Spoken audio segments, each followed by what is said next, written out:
Welcome to Sideline Judgment. My name is Sergio. My name is Tyler. And today is another installment in our Rewatch series. Today we are tackling a game near and dear to our hearts, Tyler. This is a game that we were both in attendance at the Swamp. Longtime Sideline Judgment listeners will be familiar. This is number 7 Auburn coming into the Swamp to take on number 10 ranked Florida from last year's 2019 season. It was homecoming week for the Gators. It was a 3:30 CBS kickoff. And boy, are we ready to talk about it, Tyler. Oh, yeah. Oh, baby. Super This pumped. is bringing back good memories. And this is crazy because this is a game that you and I both were in attendance at, and we hadn't watched the actual TV broadcast up until this past week. Not really, yeah, because we had been there. So. Yeah. Our memories of this game are from a different angle, I guess we should say. Yeah, but of course, Tyler, we're going to start with quick hits as always. Let's go ahead and start with news that Oregon State head coach Jonathan Smith has kicked off tight end Rocco Carley from the team.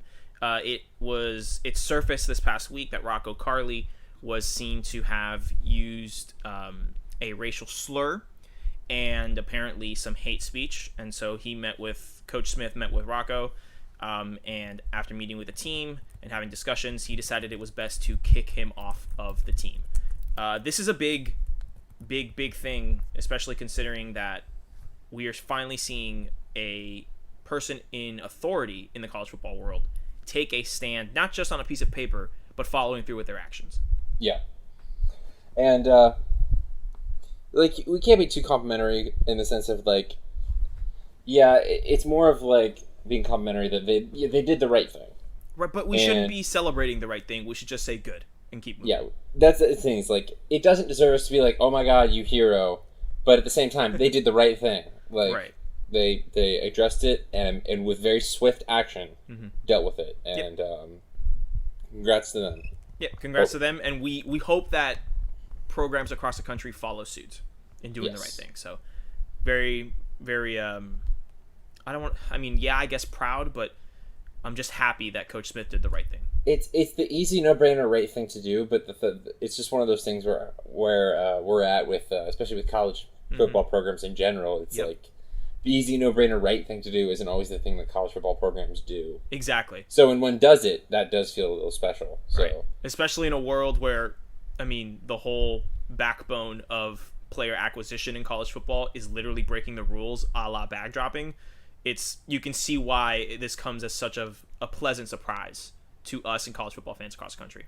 Absolutely. So, hey, listen, Coach Smith doing really good things on the football field and off the field. Salute to him. Tyler, let's move east. Let's come a little closer to home. Let's talk about FSU and Mike Norvell. So Marvin Wilson, my apologies to say Marvin Williams.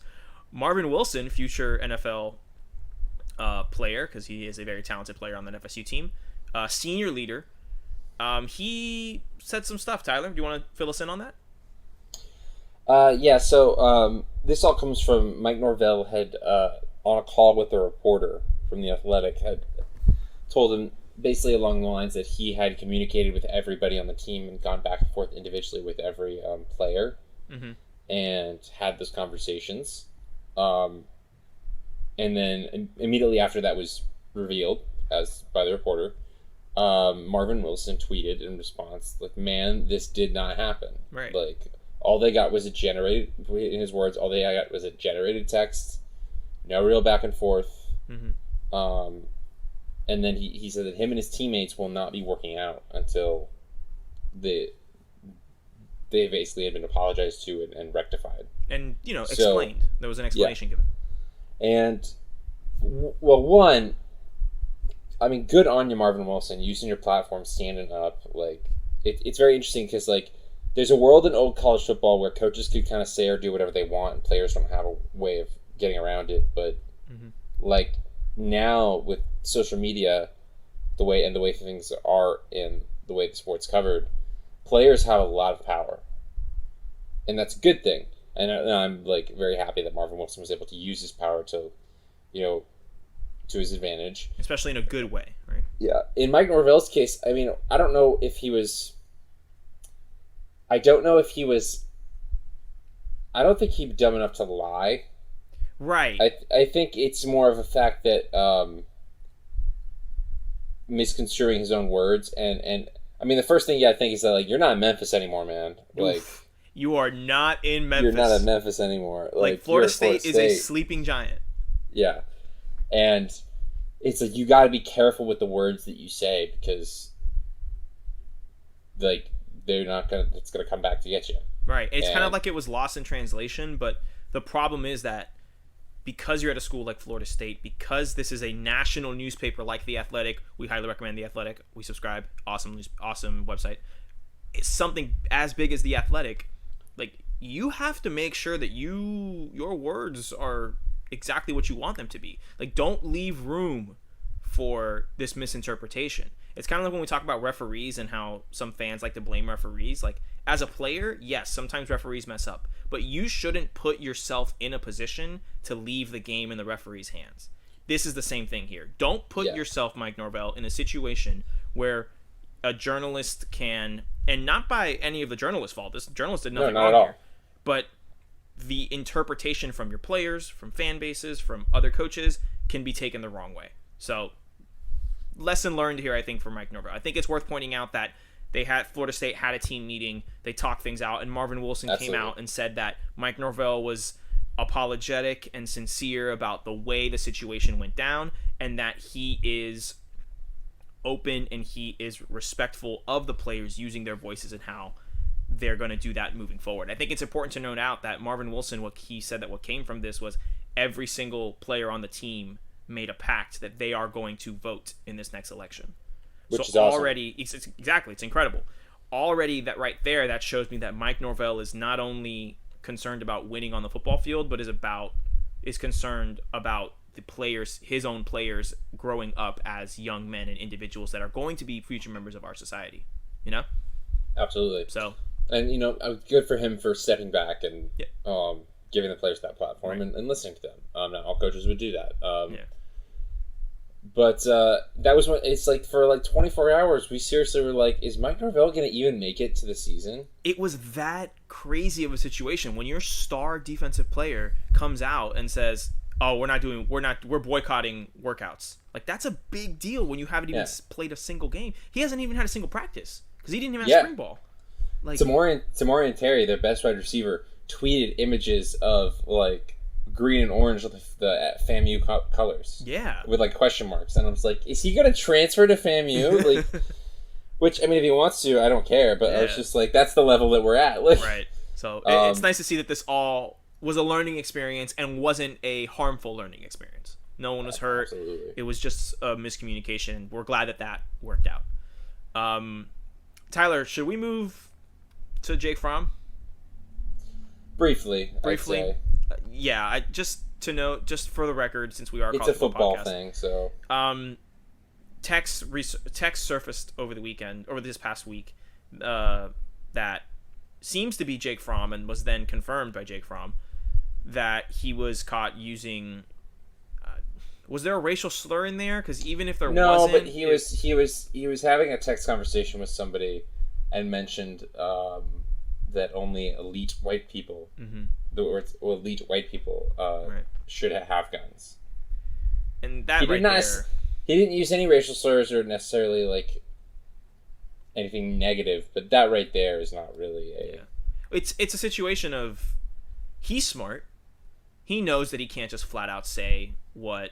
I mean, I'm not in the mind of Jake Fromm. I'm not in his brain. I can't say for sure what he really intended to say, so I'm just going to say allegedly to cover ourselves here. What he allegedly may have wanted to actually say, but it's still not right, you know? No. And this also is very, what's the word I want to use, Tyler? Very interesting that Jake Fromm was the starting quarterback at a university where Justin Fields transferred over, and allegedly transferred because he was the recipient and the subject of a racial slur at the Georgia facility, therefore granting him immediate eligibility at Ohio State.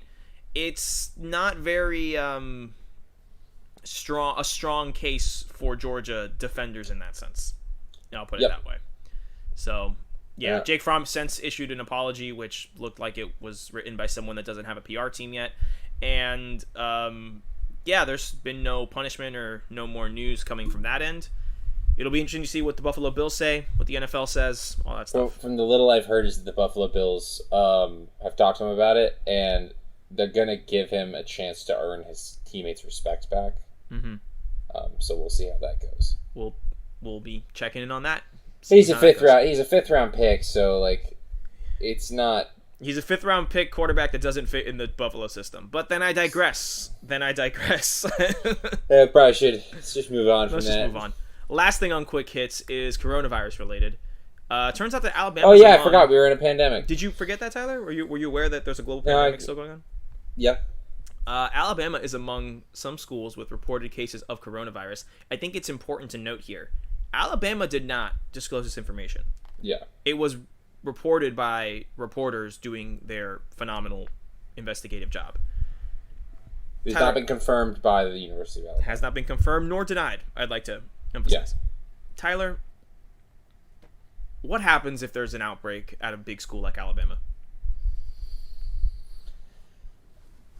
I think, the reality is if it gets out, they have to quarantine those players. Yeah. And I saw this raised on another podcast I was listening to. Is like, what if you get one guy in your quarterback room gets coronavirus? Now you got to quarantine the whole quarterback room? What do you do? Are you going to run Wildcat against LSU? Which, I've heard it suggested that the champion of this next college football season will be decided not by who is social distance the best, but by who times out when they have their quarantines the best. Who gets lucky. Is it lucky or is smart with their disclosure of information? Probably that. I feel like this is where it's going. I feel like this is why Alabama hasn't said anything. Well, Dan Mullen was on the Pat McAfee show this week, and he mentioned that they are doing voluntary workouts. Not everyone has come back, and not everyone will come back at the time.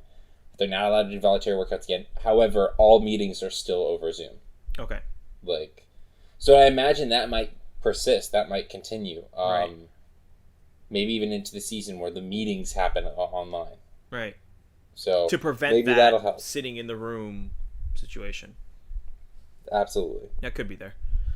All right. Well, I guess that's something that we're going to have to watch closely and just hope that everyone stays as safe as they can possibly be. You know? Yeah, absolutely. All right, Tyler. Let's get to what we want to talk about today. Let's talk about Florida Auburn.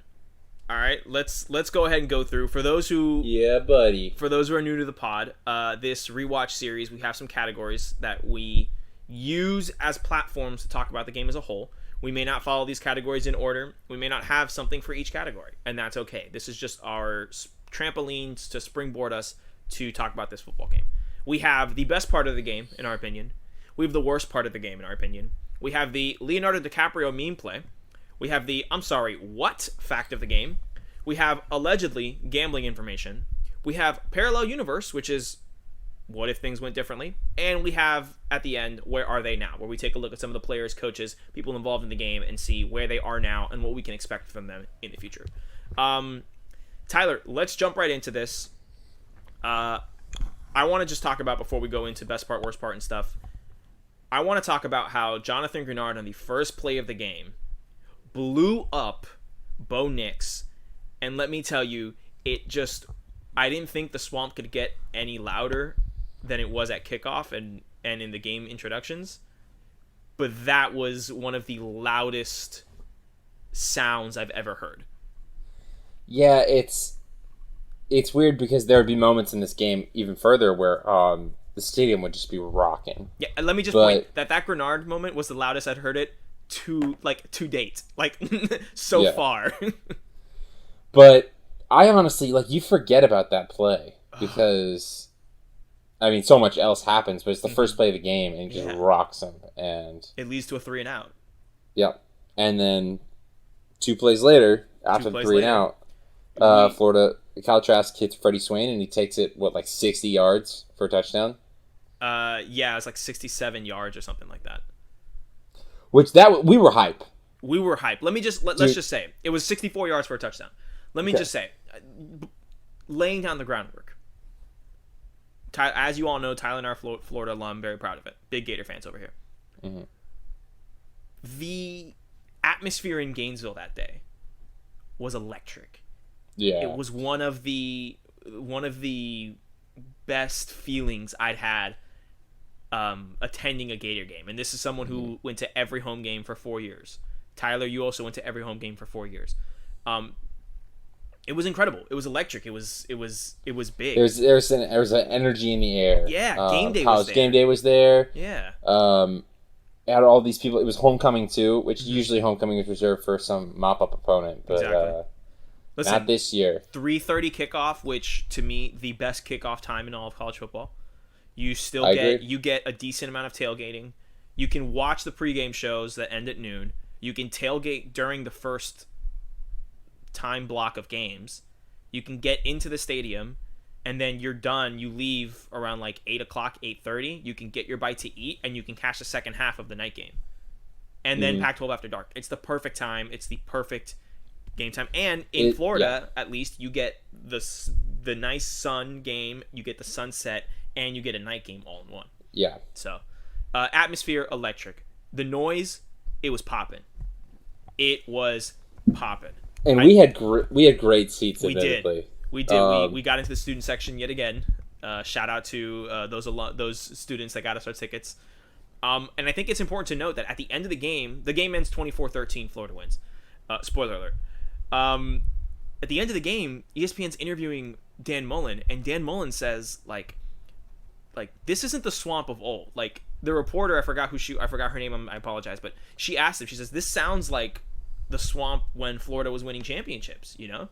Like it reminds me of that sound." And he said, "Yeah, this isn't the swamp of old, meaning the swamp of the Muschamp era, the McElwain era, that stuff. This is the swamp. Like this is the sound that you want. You want to come to Florida, you want to play in a game like this, you want 90,000 fans screaming at you, screaming for you. This is where you want to come." And that just gave me chills rewatching that, you know? Just a phenomenal atmosphere. It was an excellent game, and I think the score may not indicate it with the 24-13, but it wasn't a close game, but it was a game of a lot of swings, a lot of emotional moments, a lot of exciting plays, not necessarily all of them scoring. Right. I mean, like we were just talking about, the first 5 plays is pretty indicative of that. Jonathan Yard blows up Bo Nix, leads to 3 and out. 2 plays later, Kyle Trask hits in his first pass of the game, throws a touchdown. Yeah. And it wasn't one of those it's one of those he dumped it off in the middle and then Freddie Swain just took it, which almost I think was better than if he had just had it hit a deep ball. Oh yeah. Because we were all like, okay, he got it. Oh, he's still running. And he broke him. And then touchdown. Gone. Out of nowhere. And for the last 20 yards of his run, we knew he was scoring. Yeah. So it was a build up to it was great. But it was nice. The thing about this game, that going back and rewatching it, is especially in the stadium, there were a lot of swings and moments. But watching the game back, Florida was kind of in control of this game. I want to push back on that. Okay. Because as I watched most of this game, I agreed there were times when Florida was in control of this game, but I think there was a stretch in the late second and then throughout the third quarter where Auburn was a legitimate threat, and I felt like we were losing control of the game. So that's the moment where you start to see different players kind of step up for Auburn, right? Jatarius Whitlow ends up getting the ball, and they are running all over us. 18 attempts, 81 yards, but I know at the end of the day, that's a decent day. I mean, he averaged 4.5 yards a carry, which is a good average. It felt like he ran for a $125. You know what I mean? Not watching the game. In the stadium, it was always shoot, man, okay, another 5. Shoot, another 5, another 5. And then something defensively would happen, which we'll talk about in a bit, that would kind of shift it back to Florida's. But I never felt like Florida was always in control. I had this anxiety consistently that Auburn was on the brink of just, if Auburn scores one, shoot, what happens? We want to talk about the interceptions. Bo Nix throws an interception in the red zone. If he doesn't throw that pick in the red zone and they score that touchdown, to me, I don't know if we win the game. But Bo Nix would end the day with 3 interceptions. Florida would have, I believe, 5 fumbles in the game. It was 8 turnovers overall. And we had 4 fumbles. 4 fumbles, sorry. I think a large part of this for me is, well, when I was there in the stadium, I felt the same way you did. Mm-hmm. But looking back on the rewatch, it just felt when I was watching the game that Florida was a better team. And in hindsight being 2020, we know that Florida is a better team. Right. But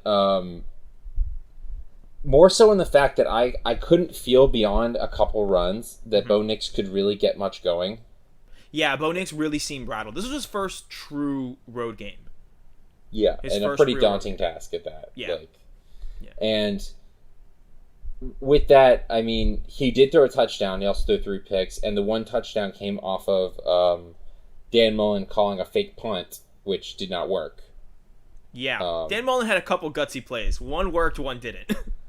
Yeah, and that one worked. In which case, after I remember this after the game, Dan Mullen was talking about the defense, and he said they only gave up 1 touchdown today, and that touchdown is my fault, because he called the fake punt, which was a gutsy call that didn't need to happen. Florida was in the lead. Yeah. And he did, and they immediately scored a touchdown off of it. But it's more of, to me, it just felt like Florida had a more coherent game plan. Right. But they had control, but they weren't always keeping it, is the thing. They kept, like, almost trying to give it away.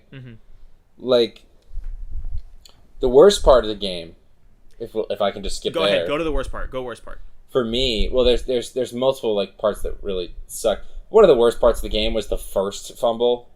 The first Kyle Trask fumble. Because everything had been going right. Yeah. And you immediately got that sinking feeling of, oh my God, no. Here it comes. The most roller coaster play was the Derek Brown fumble where Kyle Trask fumbles the ball.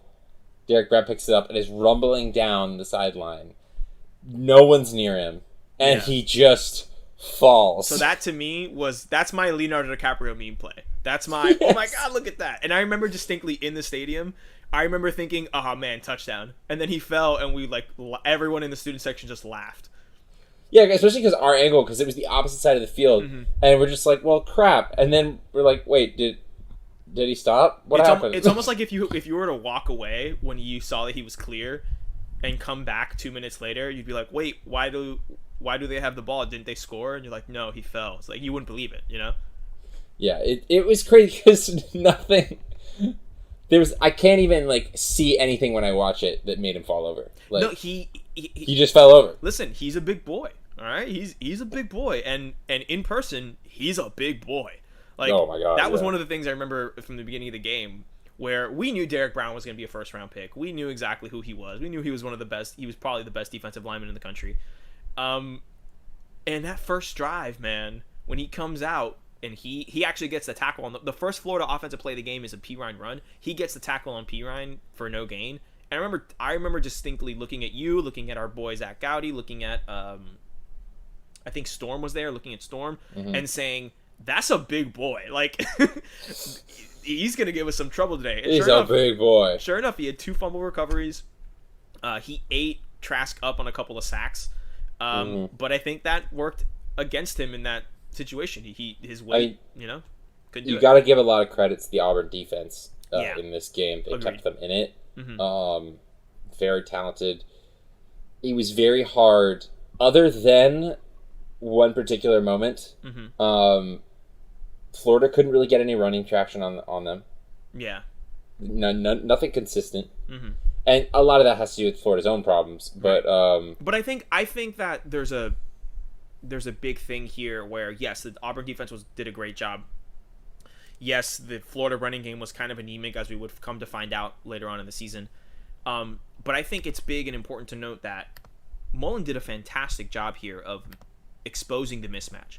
There was one place where he knew he had the advantage against this Auburn defense, and that was spreading the field, putting 3 to 4 wide receivers out, and having one of the linebackers, who these linebackers for Auburn were very good on run stoppage, but but they're not the best in coverage. Yeah. And that is exactly what happened with the first Freddie Swain 64-yard touchdown. It was a mismatch. One-on-one, a linebacker going up against Freddie Swain. Freddie Swain, who ended up getting drafted, ends up doing just a quick 4-yard slant route inside, and then he just races and beats past everyone because he's fast. That kind of mismatch and finding those weak points in that Auburn defense was smart by Mullen. And the same thing happened in contrast to the other touchdown to Josh Hammond. It was the exact same situation. They were in the red zone, in the high red zone, and he does like a double move. Josh Hammond is up on a linebacker. He does double move, creates like a 3 to 5 feet of separation, gets the ball, easy walk-in touchdown. And Trask, the best returning quarterback in the SEC, is going to make that throw. He can make that throw. So. Yeah. You watch this game especially, and it's like Kyle Trask is. I rewatching his stuff. He's really good over the middle. Yeah. Yes. Which is not something that a lot of quarterbacks are great at. Mm-hmm. He's not the best with sideline stuff, mostly only because of his arm. Mm-hmm. Like that's the one area of the field that Felipe Franks could throw to pretty well because he can when move you have a cannon, you can zip it in that tight space. Yeah, exactly. And use the sideline to your advantage. Which may be, I think that Mullen will never admit it. Trask will never admit it. Felipe will never admit it. I think that's the reason why he went with Franks over Trask. Because the way that Mullen's offense is designed, he wants you to be able to go that side to side a little bit more and find those, like, zip it into those pockets, which I think that's one part of the game that Franks is better than Trask at. So yeah, which we'll see. I'm sure it'll get better. But listen, we are all Arkansas Razorbacks next year. Like, we're all in on my boy. Oh yeah. So. Oh yeah. What was your worst part of this game? I think my worst part, and I'm being biased here, was the Trask injury. That was scary. That was my other one. We didn't know because he takes a hit in the stadium. Mm-hmm. We don't know what happens. Yeah. I didn't even see him really get hit because he gets hit immediately after he throws the ball. So my eye is following the ball.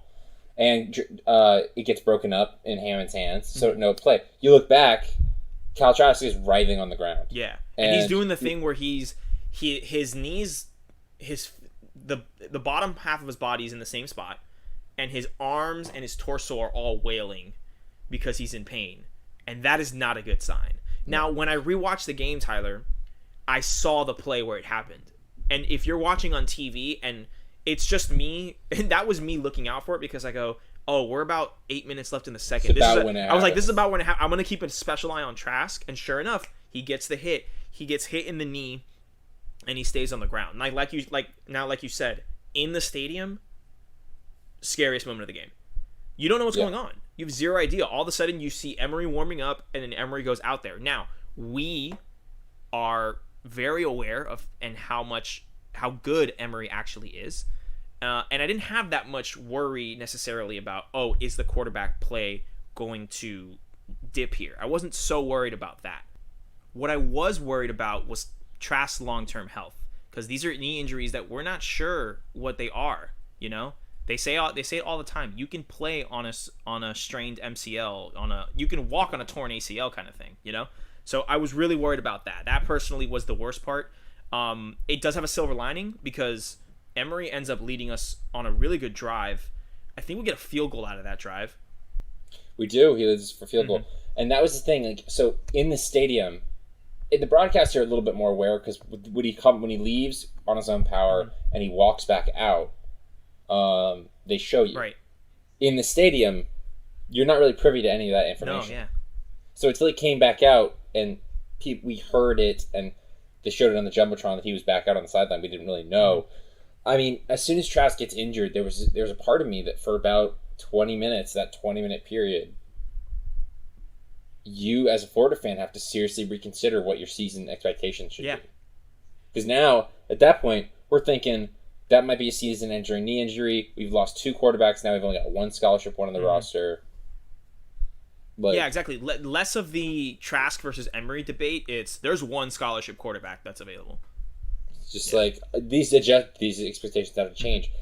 Like my Leonardo DiCaprio meme play was when Emory throws like a dart, like 30 30 yards downfield right into Freddie Swain's hands. Yes. I was like, yes. Because we hadn't really truly, I think, those were 2 drives where he led the team in a pivotal moment late in the second quarter in a game that is still going on, not knowing if he's only in there for a moment at a time or if he's going to get back, or if it's his job in there for the rest of the game. Yeah, he moved the ball consistently. And I think these 2 drives, like, I'm glad it happened because it calms my nerves long term. In the moment, I was nervous as hell. Absolutely. Long term, I know, okay, God forbid something happens to Trask, we got a guy that's able. We're in good hands. This is why we have the argument that we think we have the best quarterback room in the SEC and potentially 2 of the best 10 quarterbacks in the conference. That's why we think that way. But for the Emory needs to get the job right now, right this second, over Kyle Trask supporters, this is kerosene to the fire. This is the moment. This is it. This is it. And I understand it. That's the thing. I get it. I understand you see it. You've been on this horse for a while. And I understand it. I understand it. But that doesn't mean that Kyle Trask isn't QB1. And that's a whole nother conversation. But that's my moment where these 2 drives are just, they are sugar to ants, man. It's exactly what they want. It's exactly what the fuel that they need. So makes sense. Yeah. I have one thing about the Trask injury before we move on about it. I don't scold Dan Mullen. I don't really, everything that Dan Mullen does, I see the reason why, and I understand. And if it doesn't go the right way, that's fine. I can live with the consequences because I understand it. I do not understand calling quarterback draws in the fourth quarter, protecting a lead when you have a quarterback playing on what we'll find out is a strained MCL. That is so irresponsible at that point. And quarterback runs are a facet of the Dan Mullen offense. I get it. And I completely get it. But I in the moment I tried to justify it, but I still can't really find one. Yeah. I can justify the fake throwback play slightly. Yeah. In the sense, however, I'm still that's still exposing your quarterback. It's only 3 yards. I didn't think you needed to run that play. Yeah. Maybe they just did it for the fans. I think Mullen. I think I can defend that one more because I think Mullen read the situation in the swamp and was like, we want to let these people know that we're here to stay. Let's do it. Yeah. Let's just pull it out. Yeah, but running the quarterback draws, which, if you're going to run it with one of your quarterbacks, it is better to do it with Emory anyway. Yeah, agreed. But I can't really justify that. Sometimes I think that probably a lot of what happens, though, this is me reading into things that I have no proof of. Right. But Dan Mullen is often the smartest football person in the room. Very true. Sometimes that's not the greatest thing in the world. Sometimes he takes gambles. Gambles that you should be common sense would tell me not to do that. Right.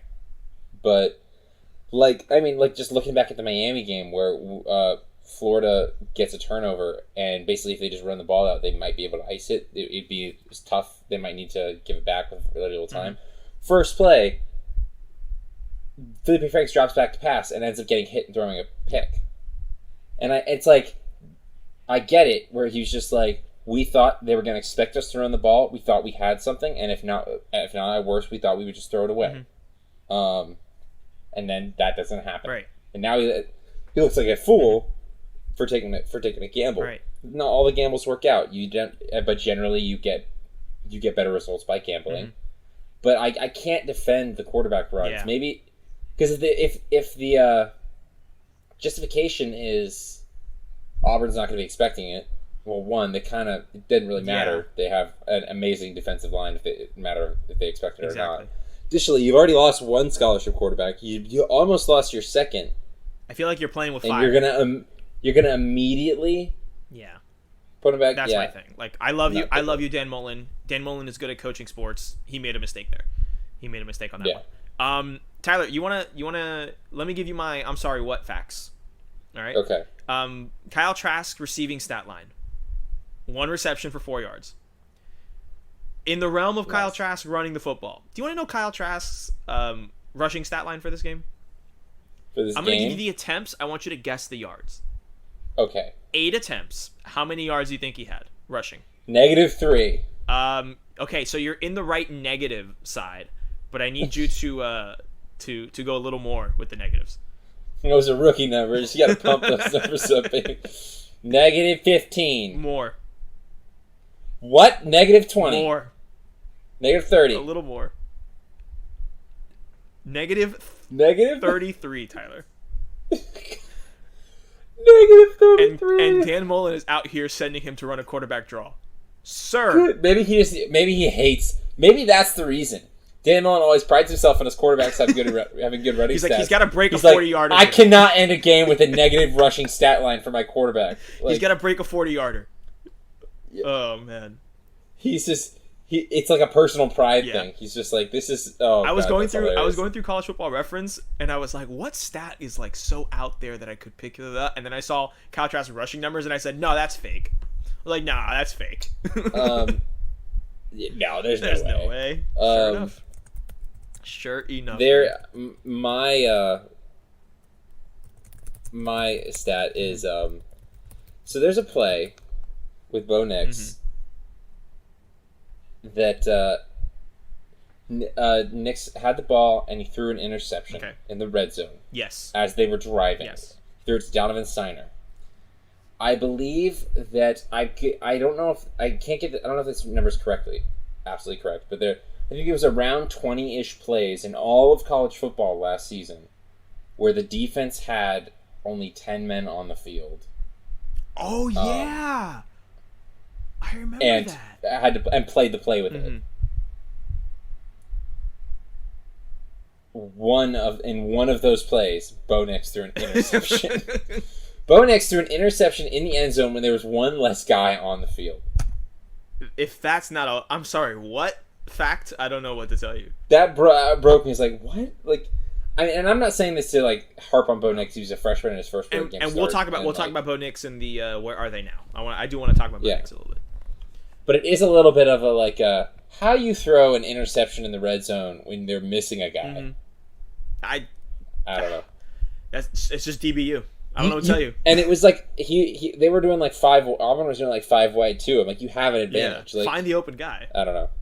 Find the open guy. I don't know, man. But I mean, Auburn's offense is weird. So. Yeah, very true. Hey, listen, I've done my worst part. I've done my Leonardo DiCaprio meme. I've done my I'm sorry what. I'm missing my best part. Have you done your best part? I haven't done my best part either. Tyler, what was your best part of this game? I think we may have the same one. There's only one answer. It's the LaMichael Pirine. And I think fourth quarter. I think even more specifically, it's the footage on Twitter capturing the LaMichael Pirine 88-yard touchdown run. Yes. Because there's 2 escalations of the stadium when it happens. Listen, NFL, college football, all you leagues that are going to play without fans or minimal fans this year, take note. The way you pump in crowd sound is the way that the Florida fans, us included, reacted watching this play happen. Go ahead, Tyler. So it starts off as a very simple zone run, and Florida had been building that play up all game, and eventually one just broke loose because LaMichael Pirine's awesome. But the first thing he does is he breaks through the line of scrimmage by ducking an Auburn linebacker, and that's an outburst of the crowd, like, oh, okay, we got something. And then the crowd immediately, because everybody's brains are thinking this and they can see the field, you can immediately identify that he's going to the sideline, he's got one man to beat. And this is the moment where it's like, is Auburn taking the right angle? Is he going to be able to make the tackle? Is he just going to get blown past? Is he going to corner? Is Mike Piron going to cut? And you have like a second where you're just watching this develop, and the crowd's really excited because it's a big thing. And then the moment that the Mike Piron stimmies and shakes him to get right past that Auburn safety, the crowd noise triples even. That was, and it was already insane. Like, and then because you're like, he's gone. Yeah. And you still got like 60 yards. And no one's catching him. No one's catching him. And here's the best part too. What the cameras don't tell you, what we often forget, what the Twitter video doesn't show you, is that is the first offensive play back after the third quarter ends. It's the first play of the fourth quarter, Tyler, which means that we've sung We Are the Boys. We've sung Tom Petty's Won't Back Down. The crowd is into it. The crowd is pumped. We know we're protecting a lead. We got the ball. And then the Michael Pirine burst for an 88-yard touchdown run. That, like... magical moment. I have goosebumps right now talking about it, Tyler. That's I literally do too. Oh my God. It's euphoria. That is the... Listen, I was in the stadium for 4th and 14. I was in the stadium for the Hail Mary to Tyreek Cleveland. I was in the stadium when the Ole Miss game, which was that's a whole other conversation. I was in the stadium for those 3 games. That moment right there, that is the loudest. I personally, in my 24 years of life, that is the loudest the Swamp has ever sounded, and I got the same feeling when I rewatched the game. That's another thing that we forget about. Like, everyone talks about, the Swamp is loud, the Swamp is loud. When you're in the Swamp, oh boy, is it loud. When you're watching the game on TV, I'm like, wow, it has to be X amount of loud for you to be like, wow, it's loud in there from your television screen.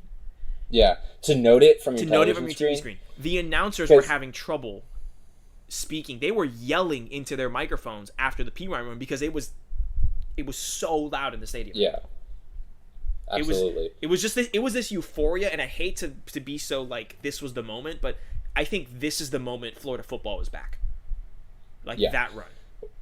We like to talk about the win over LSU 2018 was certainly a big moment. I wasn't there. That was you have to give me. It was similar. That was a good game. It was cool. There were a lot of great moments, and at the time that was a Swamp is back moment, but it was nothing like the Auburn game.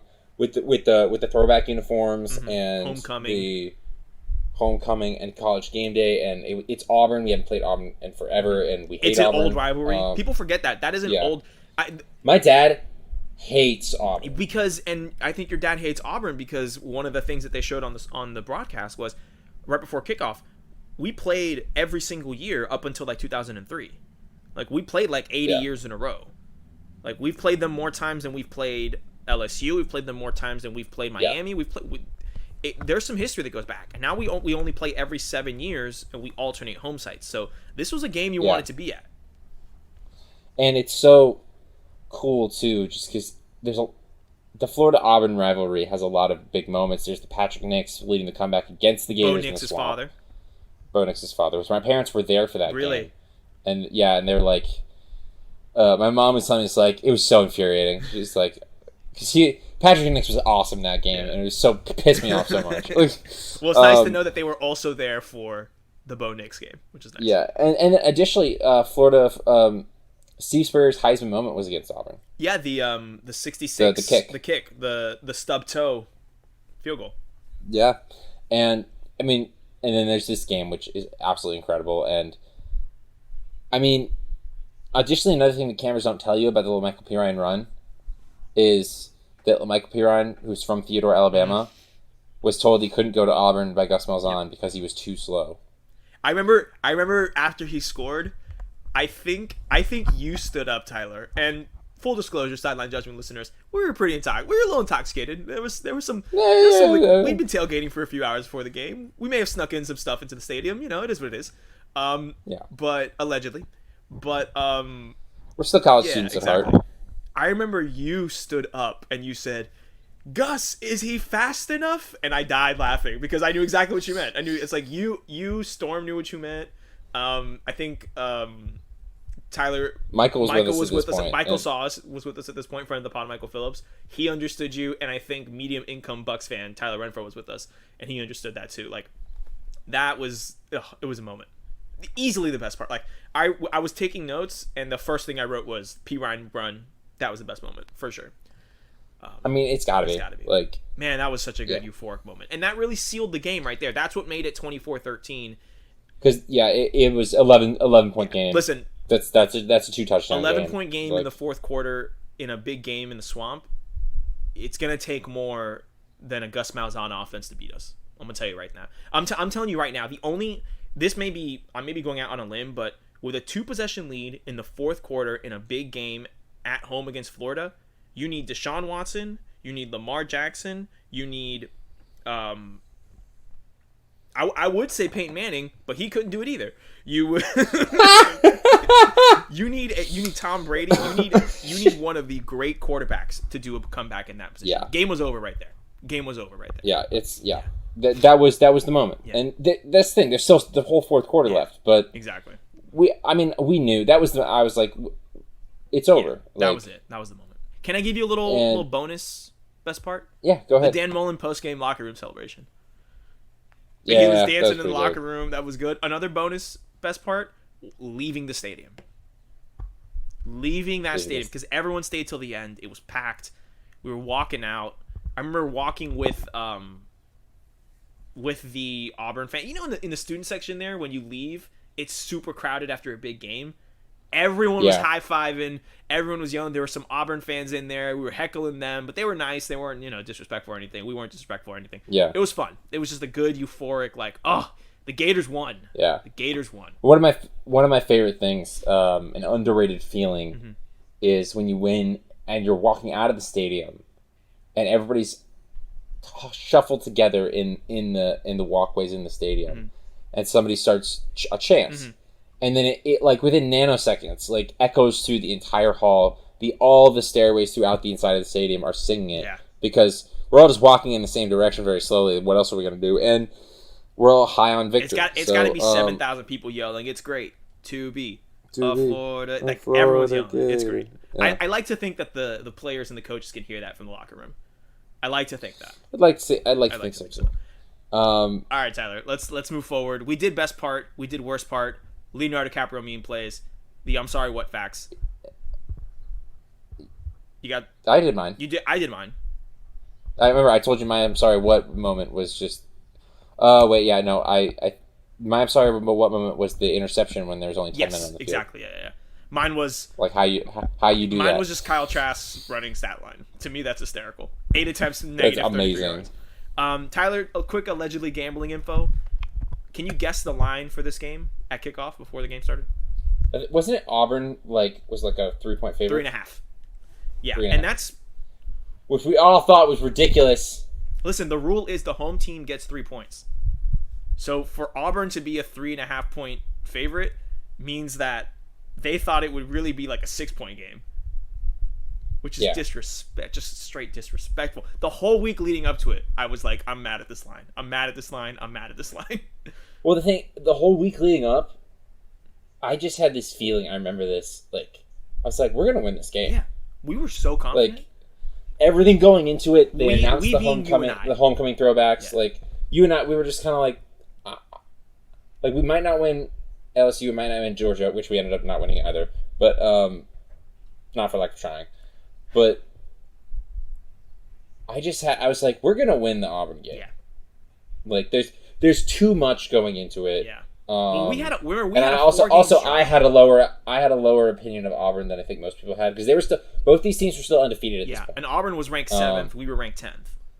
Yeah, and not that I didn't think Auburn was good, but I was just like, Auburn's not. It's just, I think Florida was better. Yeah, me too. They were. I thought it was funny that at game day we went to game day for probably about the last half hour. We showed up to watch the picks, which was cool. But I remember distinctly Kirk Herbstreit, who we respect and we think is a great analyst.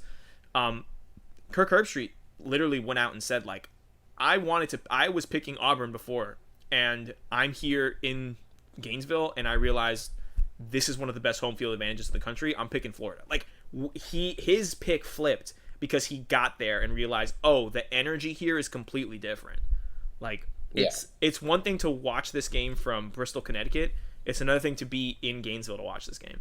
So, yeah, that's why sports are great. That's why sports are great. Tyler, let me ask you some parallel universe questions, okay? All right, hit me. All right. What if Trask doesn't come back out? If Trask doesn't come back... Both in the game and then for the rest of the season. What happens? So, in the game, I still think at that point, because he had at that point, Florida was up, had scored 14 points. They would get the field goal with Emory to score 17. So from that point on, we're basically judging. Right. There would only be one more score in the game. It was the Michael Piron run, and I think that Florida would have won the game but I think they just wouldn't have scored another touchdown. Maybe another field goal. Mm-hmm. Because it's one of those situations where Florida, like Auburn, didn't really prepare for Emory Jones.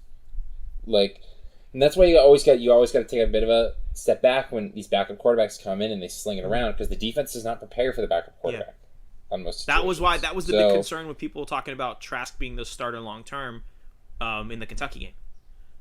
Yeah, and so I think that Florida still would have won. Now that being said, I still think that Florida loses the LSU game. I still think that Florida loses the Georgia game. And I think they may have one more loss in them. Okay. I was looking back to my mind. Although, I mean, possibly, just because it was relatively close. The South Carolina game, possibly. I was rewatching that game the other week. It was on SEC Network. And I forgot how close that game was until the fourth quarter. Yeah, and then the Florida scored like 3 straight touchdowns. And there was a lot of weather that was going on there, and it was raining, and so you're right. And that's one of those things that, like, Florida in that game, Florida just had to. It was one of those things. Florida just had to stay close, and then by the end, their talent just went out.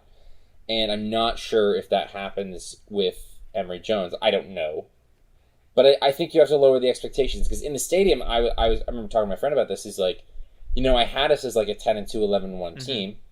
In my mind, with Trask. Trask goes down, me not knowing if he's going to come back, I'm like, I'm going to have to adjust my expectations. This is probably an 8-4 team. Like, and for no fault of it being talented or anything, it's just, you got one scholarship quarterback now. You're right. And you don't know if he's good. You're right. We think he is, but there's no in-game proof. I think Florida loses maybe at least one more game. Maybe the bowl game, too. Maybe the bowl game. Well, yeah. Could have been.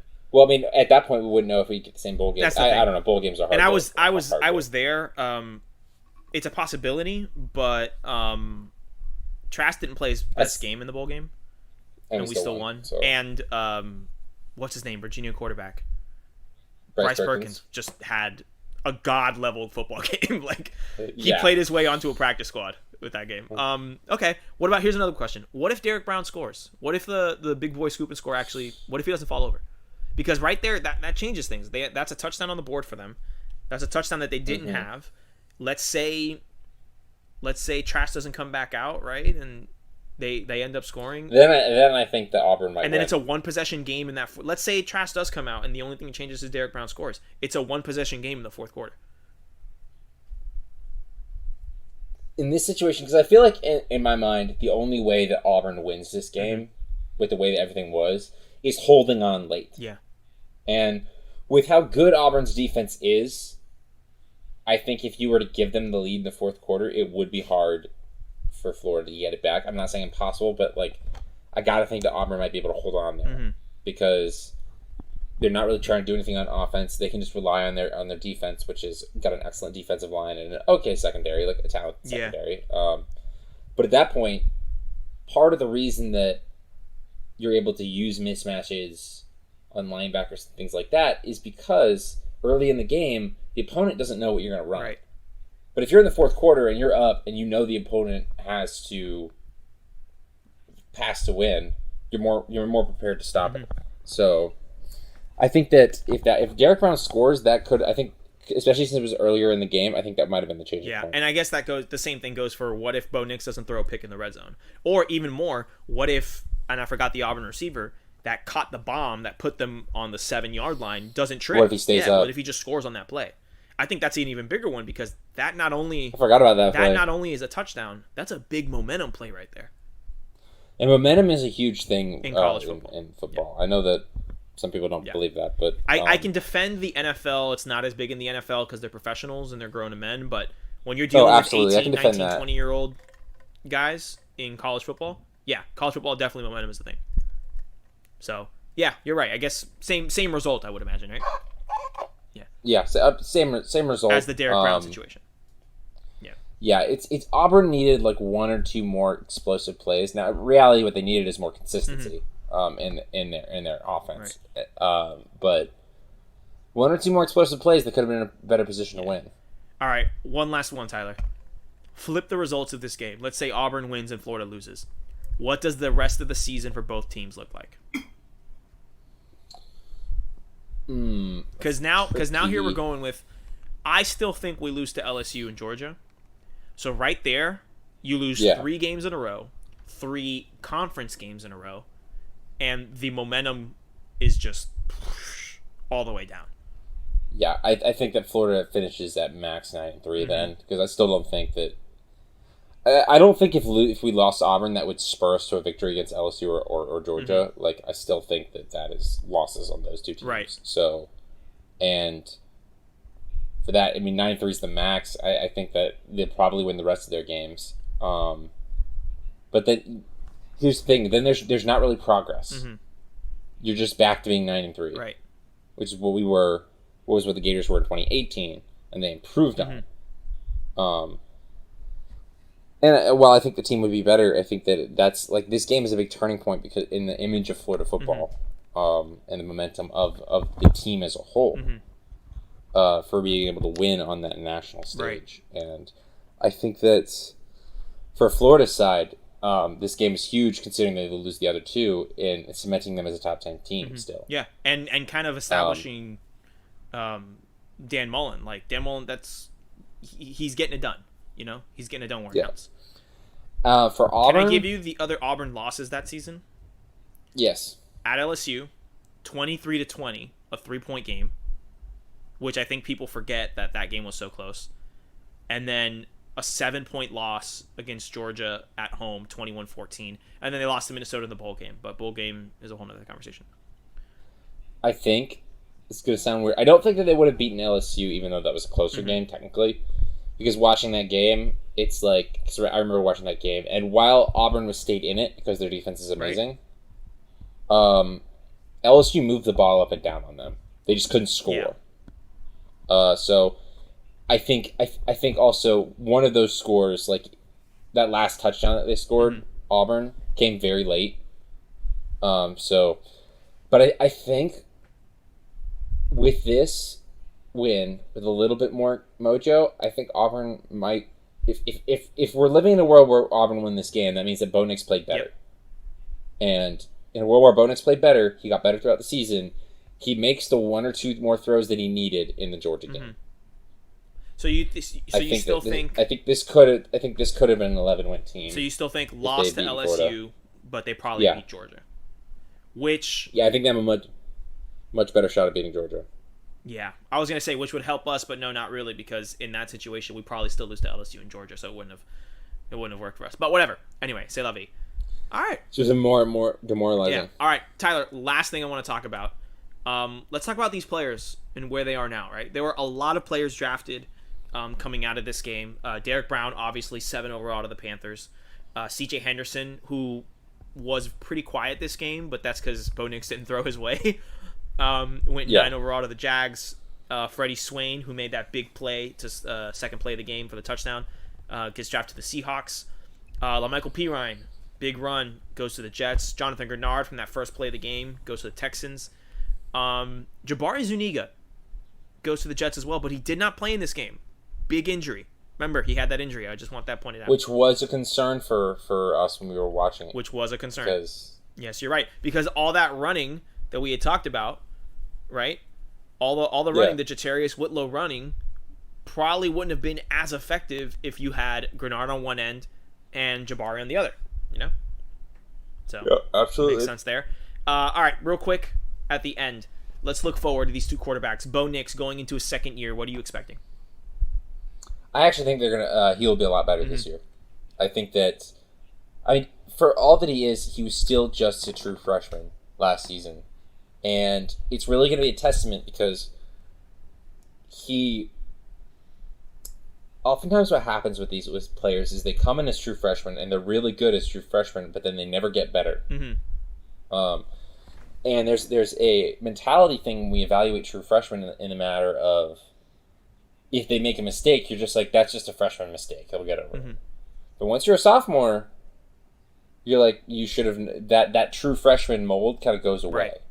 And so I think Bo Nix will be a lot better because Chad Morris is coming on to help with the offense. It's still going to be the Gus Malzahn offense. It always is. It's never not going to be. I want to see Bo Nix in a different offense, man. I want to see him in a real offense, too. But, like, I do think... I don't think Chad Morris being there helps him develop it being a real offense, but it is going to help him with his passing game. Because Auburn runs a really simplified passing game. And they run a very, wacky and diverse running game, and they're great on the ground. Right. But their passing game is really simple. It's very lackluster. And I think that having Chad Morris will help diversify that aspect. It's still going to be the Gus Malzahn on offense, but I think that he'll have more options. He will be better. The thing, I don't know if Auburn as a team will be better though, because they lost a lot of talent. A lot of talent. And I think he's gonna have, like I remember saying a while back, he's Sam Ehlinger. Like, he's gonna have a very storied career, probably maybe he'll make an SEC championship at one point. And he'll be like one of the all-time favorites for the fan base, but I mean, he's not. How much is that going to get you? Right. Yeah. Like I don't think that Sam Ehlinger is going to win Texas a national championship or a Big 12 championship. Same way I feel about Bo Nix, but he has a chance because he fits a similar mold. Athletic, can throw, but needs a lot of development. And they have that advantage where they grew up fans of those teams. Bo Nix because his dad went to Auburn, and Ehlinger because he's from Austin. He grew up a Texas fan. So you're right on that one. Let's talk about Trask. Let's wrap it up with Trask. Okay. We have now. Do you want me to be realistic or super homer? I want you to be realistic on this one. We will have our Homer Kyle Trask conversation later. Be realistic, Tyler. Because I was gonna say Heisman. What? But, He's start making room next to Tebow. What do you see realistically happening this year? Just Kyle Trask, not Florida as a whole, whatever. Just Kyle Trask. What do you see? Just Kyle Trask. I think that he fitting in the mold of most Dan Mullen quarterbacks. I think his raw stats will not be as good, but he will be a better quarterback. Go. If that makes sense. Makes sense to me. That happened with Tim Tebow, his junior coming from his sophomore to his junior season. Not as good stats, but he played this position better. Won a title. Dak Prescott, the number one in the country year was his junior year. Senior year, not as great stats. Dan Mullen said on record he was a better quarterback that year. He played the position better. Felipe Franks was even kind of doing that to a degree. His first season with Dan Mullen. And then you go into second season, we only got 2.5 games of it. But I felt he was playing it a little more consistent. He had developed. His stats still weren't there. Right. So I think Kyle Trask having so many good receivers this last season. Right. He won't have quite as many. He still has a lot of talent. And, things might change around him. But I think that his stats may not be as good, but I think he will be a better quarterback. He's been working a lot this offseason. Training I don't know where the QB camp is, but training with Derek King, his high school teammate, who's the quarterback in Miami now. And I think that's basically my thoughts. What are yours? I think the same thing. I think Trask is going to take the reins of this. I think he'll prove a lot of people wrong in the camp of, and this is just within Florida fans, among the camp of we need to start Emory right now. I think he'll prove people wrong in the sense of he's going to get the result. It's going to get done. The job will get done. Florida will win football games. Florida will compete for the SEC East. And I think the real make or break for Kyle Trask this year is the Georgia game. Does he show up in the Georgia game? Does it work for him? Does he win us the football game? Or does he put us in a position to win the football game? And I think if he does that, the season's a success for him, personally. Yeah, I agree. That's my opinion on that. I agree. And I think I'm very excited to watch it going forward. It's exciting to have Dan Mullen as your head coach because you're always excited to see how the quarterbacks 100% turn out. They're always good, at least in some capacity. 100%, man. He wins with them, and it'll be very interesting to watch. It'll be very interesting to see. I'm very excited. And I mean, I'm pretty high on Florida this season. Yeah, as we both are. But a lot of that honestly has to do with everything going on in the world with the coronavirus pandemic. A lot of that has to do with having a quarterback and offensive system already in place, and B, having a culture, like a culture of hard work, relentless effort, of earning it, and I think that Kyle Trask is kind of the perfect guy for that. So we shall see. I don't actually think he's going to win the Heisman. Like, no, there's some players out there. I'm not ridiculous. There's some players out there that might win the Heisman over him, but I would. Sidebar: Who do you think's going to win the Heisman right now? Who would you take right now? Gun to head, Travis Etienne Jr. I would take Justin Fields. Justin Fields. Okay, cool. Awesome. I could also see Trevor Lawrence being like, oh, you guys thought I was bad last year? Cool. I'm going to just rip it apart. Trevor Lawrence is the same thing with me. That's the other thing with Trevor Lawrence. I'm like, you having Travis Etienne Jr. on your team, it might really diminishes your odds of getting a Heisman, which is fine because like you don't need a Heisman to. I mean, he's already won a national championship. Like he's the number one overall pick next year. Like we get it. He's the best quarterback in the country. I think I just think that at Ohio State without J.K. Dobbins there to also take up shine. True. I think Justin Fields is good. That's true. That's very true. He's just the clearest cut. Like that's the guy. Granted, Joe Burrow won the Heisman last year. Yeah. And Kyler Murray won it the year before, and none of us were really predicting that's that. True. Yeah. Okay. You know what? Spencer Rattler. He's going to win the Heisman. Back to the OU consistency. Yeah. All right, man. Let's listen. That is everything we have on our Auburn, Florida rewatch. It was so much fun watching this game, Tyler. It was so awesome. Much fun. It felt so many memories. Wishing I could be back, and it will not be. I mean, we'll be back to the swamp soon. We will. Hopefully, we talk off the air about how we like to go to one Gator game a year, whether that's at the swamp or on the road. We want to kind of maintain and keep that up. This year probably won't happen just because of the whole coronavirus situation. But I am very excited for the next time that we're able to watch our Gators in person together, Tyler. Very excited. All right, let's finish this episode up quickly with our tweets we've shared. If you don't mind, I would like to go first, Tyler, because it is very similar to what we just talked about. This is a tweet you sent me from Matt Miller at NFL Draft Scout. We know him. Great Twitter account. Great follow. He says, Florida could be very good this year. Trask flashed hard and looks very promising. If his development continues, the offense is explosive. Defense is loaded too. O-line doesn't appear super strong, but they'll be a big-time competitor and will be a preseason top 10 team. And that leads me to saying, if the offensive line gets it cleaking, watch out. I agree. Watch out. I mean, Lorenzo Lingard is got his eligibility cleared to play now. Now that is the thing with Florida going forward, that they really need to evaluate how they recruit running backs because they're not getting any. But we could talk about that in another pod. But that's not going to matter for this Correct. season. My tweet is actually in a similar vein since we're kind of talking about quarterbacks for the last little while. You sent me the Fox College Football. Here's how the Big Noon Kickoff crew and the College Football on Fox fans rank their preseason top 5 QBs. And I'm going to go through all the lists and we can kind of talk about them. First one up is College Football on Fox, the fan voted best quarterbacks.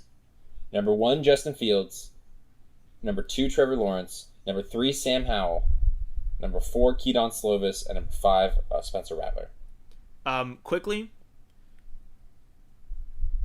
after Justin Fields and Trevor Lawrence, actually, you know what? No, I'm just going to say it now. These fans don't know what they're talking about. Because 3, 4, and 5, I love Sam Howell. I adore Sam Howell. Future Minnesota Vikings quarterback Sam Howell is our guy. But there's no way he's the 3rd best quarterback in the country right now. Keaton Slovis, great. All right, I understand it. Spencer Rattler, who hasn't played a single down, like a meaningful down, doesn't make sense. Also, they got it wrong. Trevor Lawrence is the best quarterback in the country, not Justin Fields. Yeah, but I'm not surprised that the Fox fans did that because you know how it is. You know. All right, so did it on that one. What else about it, Tyler? What else did you want to mention? Which other people? So the next one is Urban Meyer. His number 1 is Trevor Lawrence, Justin Fields, Sam Ehlinger, Keaton Slovis, Kyle Trask. Really, he salvaged that list. He kind of turned it back around. Here's the thing. Kyle Trask is appropriately ranked at number 5. I will agree. I just think that Ehlinger and Slovis are overranked. You could argue for them for 5 as well, and I would understand it.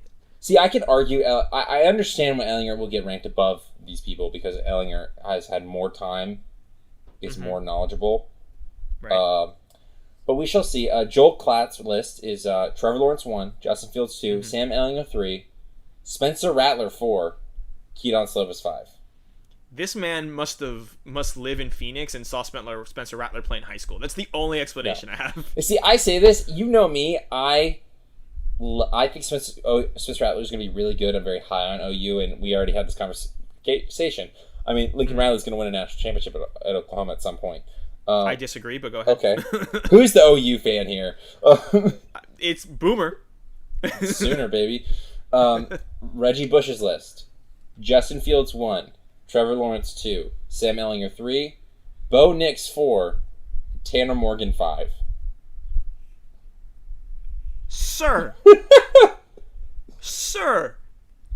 Put down the weed. Step away from the vodka. The weed. Anything you're ingesting, stop ingesting it. Tanner Morgan? Wow. I mean, hot take. I think Tanner Morgan's better than Bo Nix.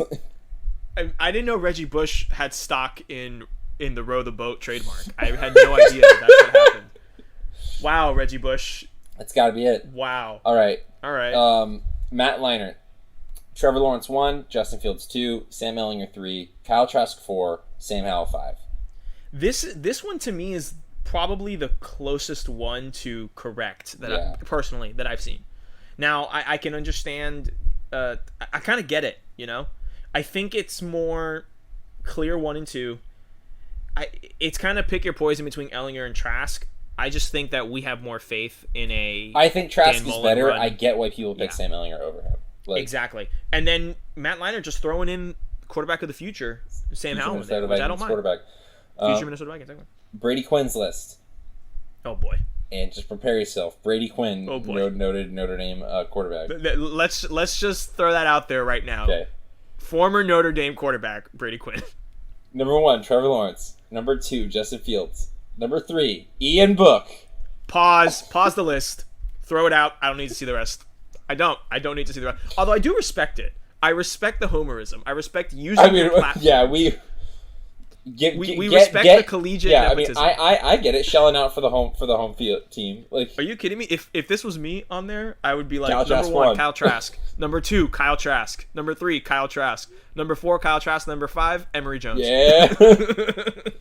All right, finish his list. His list. The other one is Sam Ehlinger 4 and Kyle Trask 5.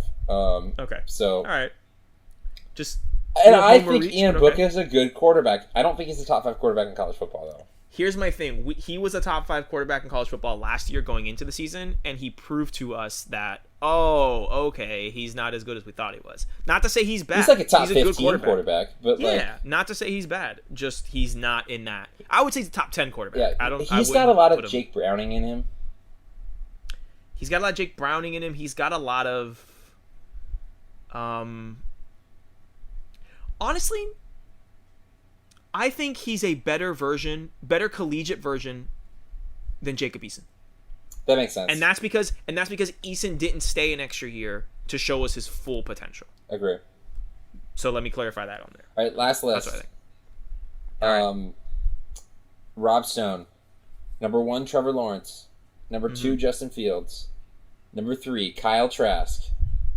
Number 4, Bo Nix. Number 5, Sam Howell. Let me throw this at you right now. 2 quarterbacks coming off of good freshman seasons. Who do you take as your starting quarterback, Bo Nix or Sam Howell? Sam Howell. So that should answer your question as to who's a better. So I mean, put Bo Nix on North Carolina and Sam Howell on Auburn last season. Who has better season than? Auburn. Auburn might beat LSU. Yeah, that was a one possession. Yeah, it's like who is better than they were that season. Auburn is better than Sam Howell. It was the 3-point loss to Auburn. Fairness. It's still a Gus Malzahn offense. True. But I think Sam Howell's better. But I still think Sam Howell makes more. Well, Sam Howell will take apples and make lemonade. Does that make sense? No. But he will do it. But you know what? Screw it. But here's the thing. Okay, but Bo Nix with Mac Brown? It could work. Well, here's my justification. I think that Sam Howell has a shot to be an NFL quarterback. And I love Bo Nix as a college player, but I don't think Bo Nix has a chance to be an NFL quarterback. You Which said is it. not how said you it. should evaluate college football quarterbacks. Correct. A lot of people get that mistaken. That is not a position where you evaluate based on NFL caliber or not. Yes. But I do have to say, it is a factor because I say that because of the traits that I think Sam Howell has. Sam Howell reads the field better. He understands defenses better. He fires at multiple different points of the field. He leads the team a lot better, although Bo Nix has done that too. Right. So those are traits that I think translate to the NFL, but also translate to being a good college player. So we'll see. Right. Exactly. Yeah, that's what I wanted to. It's very interesting. Very interesting. I get people who are trying to be like edgy and say Justin Fields is better than Trevor Lawrence. It's 1A, 1B, but I think Trevor Lawrence is better. I think so. And I think of these 7 different rankings, I think if I had to take one, I would probably take Matt Leinert's, which is Trevor Lawrence 1, Fields 2, Ellinger 3, Trask 4, Howell 5. That's probably the one I would be like, I'll latch on to that one. I agree with that. The most. I see what Urban Meyer's doing though. I see what he's doing. I see you, Urban Meyer. Oh no. Here. You want to know Urban Meyer? This is Urban Meyer right here. 1 and 2, clear 1 and 2, got it. 3, I think it's a good quarterback that could have a good season. Truthfully, I think can work. 4, I'm gonna be the USC head coach. I got to put this man down. 5, I got to make sure my Florida fans are. Urban Meyer's trying to get back in the Florida Ring of Honor. Oh, like, he's trying so hard. He's trying so hard. Expand your third eye for a moment. Activated. Urban Meyer is waiting for Tom Herman to get fired to take the Texas job. Oh my gosh. No one else has thought about this. Wow. Urban Meyer's covering his bases with this. He's covering his bases. You're so right. He could take either the USC or the Texas job. One of the 2006 Rose Bowl teams. Whichever one is more open. So in this ranking, he's going clear 1 and 2. 3 and 4 are shared by the 2 possible jobs I could have. And then 5 is I'm going to use my Dan Mullins, my boy, to get back on the great still Florida fans. Well done. Galaxy Brain. Well done, Tyler. Galaxy Brain, third eye activated. Oh, man. That was fun. All right, Tyler. I think that wraps up today's episode. Next week, we've kind of had these conversations. I'm going to confirm it here on the air. I hope you don't hate me for this. But I think next week we're going to begin our imaginary conference realignment, pretend playoff scenarios. We're going to start a series here, Tyler. Oh, yeah. We're going to start a series. We're going to talk about there was a user on the NCAA football video game called Reddit page posted a custom conferences that he had where it was a power 7 and then a group of 3. I think next week we should break that down, and then for the next few weeks go ahead and talk about our different conference realignment, our dream conference realignment scenarios, and we can maybe go into how we want to fix the playoffs, you and me. How about that? I like it. Awesome. So that's what's going to be coming up for the next few weeks. I think by then, Tyler, the athlon may be out, and once the athlon's out, we're going full into. Y'all know what it is. Y'all know what's happening. Y'all know what time it is. Ooh, I can't wait Tyler, to get my athlon. I cannot wait either. Anything else you want to say before we wrap up this episode? No, just other than it's fun talking about football again. Yeah, you need it. In the meantime, everyone, be good to each other. Yes. Do what you can to help with everything going on, help keep people safe, help make everyone's lives better. I'm speaking in very big generalities here. Yes. But use your voice, use your platform, whatever it is, to affect change, to make this world a better place. Whether you sign petitions, like I know Tyler and I have been doing, if you have the financial means to donate to organizations that are doing the right thing, if you are going out protesting, do so peacefully and safely, and keep yourself safe, because just because we're out there fighting for equality does not mean the coronavirus is not out there as well. Yeah. So do so safely as well. All right, Tyler. Well said. I agree. This has been yet another episode of Sideline Judgment. My name is Sergio. My name is Tyler. Yet another. And we are not biased, but I think this week, Tyler, we can give it a Go Gators. Yeah, buddy. Go Gators.